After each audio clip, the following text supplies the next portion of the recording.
Morning student. Class fifth maths का first chapter start कर दिया था, द फिश टेल। तो उसी चैप्टर को कंटिन्यू करेंगे पेज नंबर 6 पर। Imagine that there are fisherman in their boats going up and down with the waves. They start their trip when it is still dark. ये केवल आप imagine करिए कि कोई भी फिशरमैन है जो कि बोट पर जा रहा है। ठीक है, उसने अपनी ट्रिप स्टार्ट की थी, अंधेरे में ही स्टार्ट की है। और क्या हो रहा है, जो समुद्र होता है या नदी होता है तो उसमें पानी की वेव्स बनती हैं। तो जब वो बोट हमारी चलती है, जब फिशरमैन की बोट चल रही थी तो वेव्स पे कभी ऊपर जाती कभी नीचे आती, यानी गोइंग्स अप एंड डाउन, कभी ऊपर आती कभी नीचे आती। Some go on a simple boat made from a logs of wood टायर्ड टुगेदर।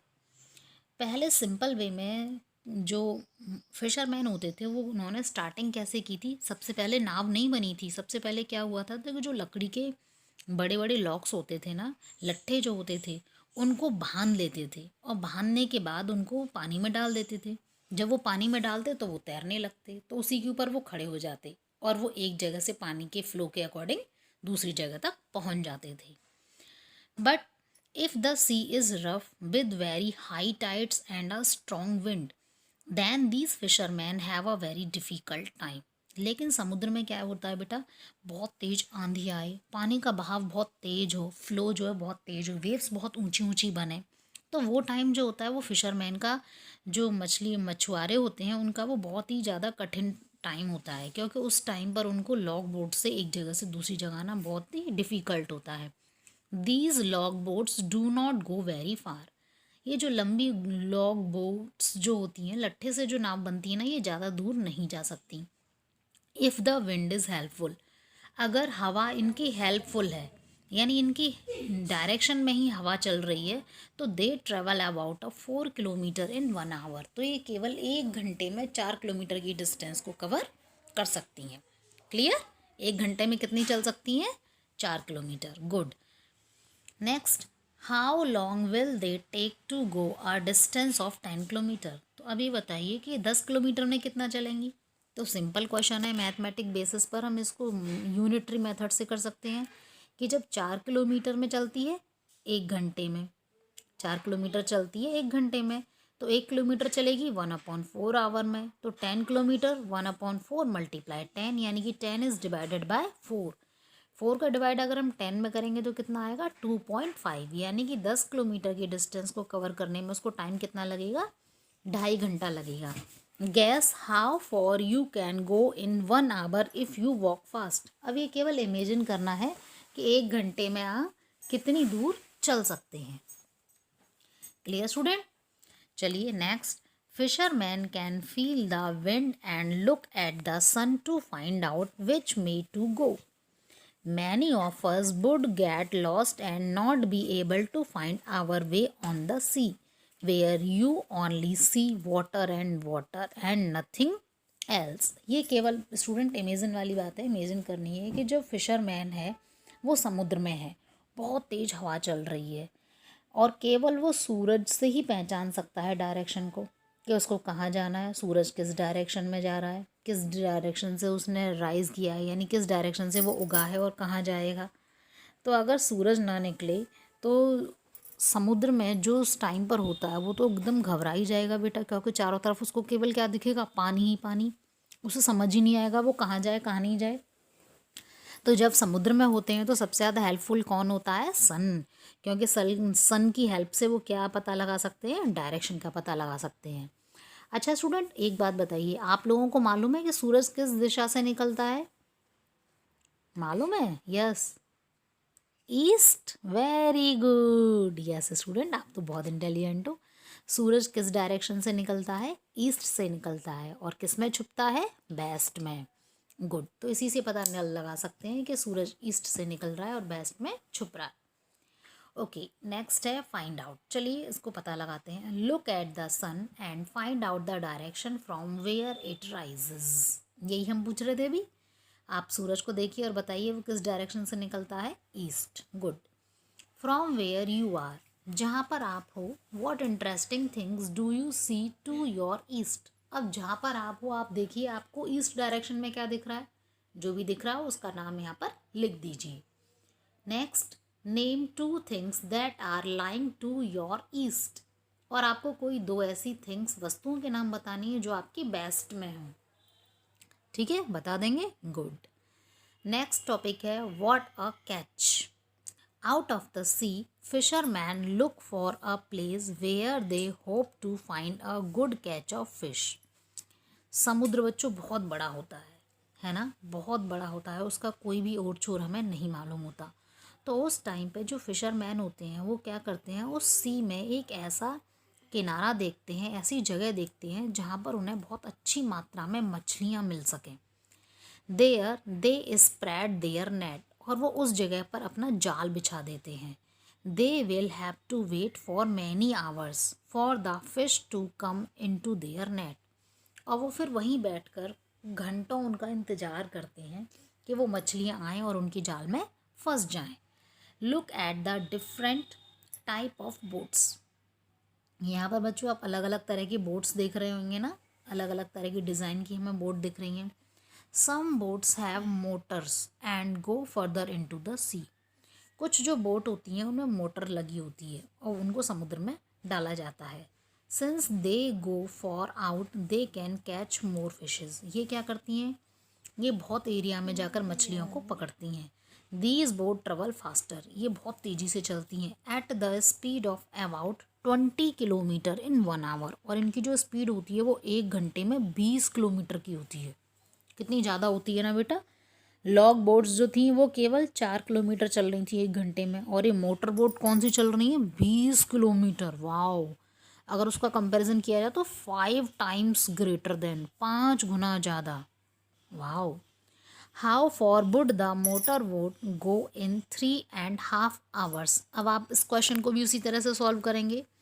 जब 1 घंटे में 20 किलोमीटर चल रही है तो 3 आवर्स में 3.5 आवर्स, तो 3.5 घंटे में कितना चलेंगी बताओ। 1 में 20 तो 3 में कितना हो गया, 20 + 20 + 20 यानी 23 जा 60 किलोमीटर ये हो गया। और फिर हाफ में यानी कि 10 70 यानी कि वो 3.5 घंटे में कितना चल देगी, 70 kilometre. Wow. How much time will they take to go 85 kilometre. बताइए 85 किलोमीटर चलने में उसको कितना टाइम लगेगा। इसको भी मैथ के क्वेश्चन की तरह आप सॉल्व करोगे। 80 का बताइए, 80 किलोमीटर डिस्टेंस चलने में उसको कितना टाइम लगेगा, 4 आवर। फिर 5 किलोमीटर को चलने में कितना लगेगा, 1/4, यानी कि केवल 4.25 घंटे उनको लगेंगे 85 किलोमीटर पूरी डिस्टेंस को कवर करने में। नेक्स्ट यहाँ देखिए बच्चों, बहुत सारी पिक्चर दिखाई दे रही है ना, motor boat, long tail boat, big machine boat. यहाँ पर एक डिफरेंट टाइप की बोट्स हैं। इन सभी में क्या है, मछलियों को पकड़ पकड़ कर डाला गया है। But the fisherman are now very worried. लेकिन आजकल जो है बच्चों, ये फिशरमैन है, मछुआरे भी बहुत चिंता में हैं। There are some very big machine boat in the business. They go far out and put their big net deep in the sea. This way they collect a whole lot of fish, living very few near the seashore. They also stay out on the sea for many days. अब आजकल क्या है, उनकी जो चिंता थी ना बच्चों, जो मछुआरे की चिंता होती थी, वो बहुत टाइम तक बैठ के वहाँ पर मछलियों को पकड़ते थे। लेकिन आजकल क्या है, बहुत बड़ी बड़ी मशीनें हो गई हैं।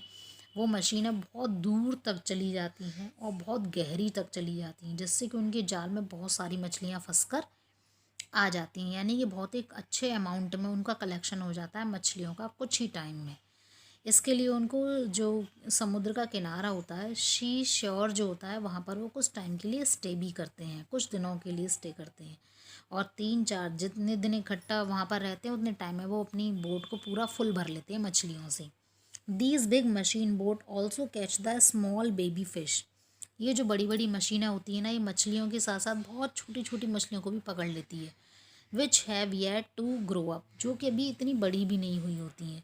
Fisherman in the smaller boat always let the baby fish pass through their net to go back into the sea. फिर वो क्या करते हैं, जो बहुत छोटी मछलियाँ होती हैं उनको दूसरी एक बोट में रख लेते हैं और फिर उनको वापस समुद्र में ही डाल दिया जाता है। They choose a net size in such a way that only the grow up fish are caught. वो केवल एक परफेक्ट साइज़ की मछलियों को ही पकड़ते हैं, क्योंकि जो ज़्यादा छोटी मछली होती हैं बेटा उनका भी ग्रो अप ही नहीं हुआ होता, उनको पकड़ने का कोई फ़ायदा भी नहीं होता। For hundreds of years fisherman have cared for the sea and its fishes and fished only a little to eat and sell. पिछले 100 सालों में जो फिशरमैन हैं वो समुद्र को लेकर बहुत ही केयरिंग करते हैं, समुद्र की बहुत देखभाल करते हैं और समुद्र में रहने वाली मछलियों की, क्योंकि जो मछलियाँ होती हैं वो उनको खाने के साथ साथ वो उनको बेचते भी हैं, यानी कि ये उनको बिजनेस में भी क्या करती हैं, फ़ायदा करती हैं। They say that if trawlers catch thousands of kilogram of fishes every day, देखा जाए तो वहाँ पर जो मछुआरे होते हैं वो लगभग हजारों किलो मछली एक दिन में पकड़ते हैं। There will be no fish left in the sea, इससे तो आगे ऐसा लग रहा है कि आगे समुद्र में कभी मछलियाँ ही नहीं बचेंगी, क्योंकि ये तो बहुत ज़्यादा अमाउंट है। Write a news report about the dangerous faces by the fishes in our river and seas. तो अब आप बच्चों इस पर एक छोटी सी रिपोर्ट भी तैयार कर सकते हो। इस तरह से हमने देखा कि जब वो एक दिन में हजारों किलोग्राम मछलियाँ पकड़ रहे हैं तो इस तरीके से तो समुद्र में, नदियों में मछलियाँ ही ख़त्म हो जाएंगी। तो ये भी एक बहुत प्रॉब्लम की बात है, डेंजरस बात है कि इस टाइम पे जो मछलियाँ हैं वो भी किस में है, डेंजर जोन में है। इस पर क्या करनी है, एक छोटी सी रिपोर्ट तैयार करनी है। Okay student, which boat gets how much in one trip, log boat brings about 20 kilogram of fish. कौन सी बोट कितना वजन लेके आ सकती है? तो जो लॉग बोट्स हमने देखी थी, लकड़ी के लट्ठे से जो बनी थी ना, वो 20 किलो मछलियाँ लेकर आ सकती हैं। But other type of boats bring a bigger catch as a given in the table. अब नीचे यहाँ टेबल में सबका अमाउंट दिया हुआ है बच्चों, ठीक है।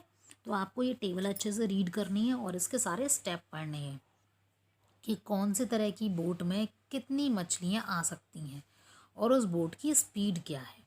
क्लियर? इसमें दी हुई है फर्स्ट टाइप ऑफ बोट, यानी लॉग बोट 20 किलोग्राम लेकर आ सकती है और इसकी स्पीड कितनी होती है, 4 kilometre. Long tail boat 600 kilogram मछलियाँ पकड़ के ला सकती है और इसकी स्पीड भी अच्छी होती है, 12 किलोमीटर। मोटर बोट 800 और 20 किलोमीटर। और मशीन बोट तो 6000 किलो मछली लेकर आ सकती है और इसकी स्पीड भी अच्छी होती है, 22 किलोग्राम पर आवर। बहुत अच्छी स्पीड है बच्चों। इस टेबल को आप पढ़कर इसके बेसिस पर इन तीनों क्वेश्चंस के आंसर भी आपको देने हैं। Clear student? तो चलिए आज के लिए इतना ही। होमवर्क मैं आपको बता देती हूँ, पेज नंबर 10 और 11 इन दोनों पेजेस को आपको रीड करना है। ओके, कल हम करेंगे इससे बेसिस क्वेश्चंस। ओके स्टूडेंट, आज के लिए इतना ही। Thank you.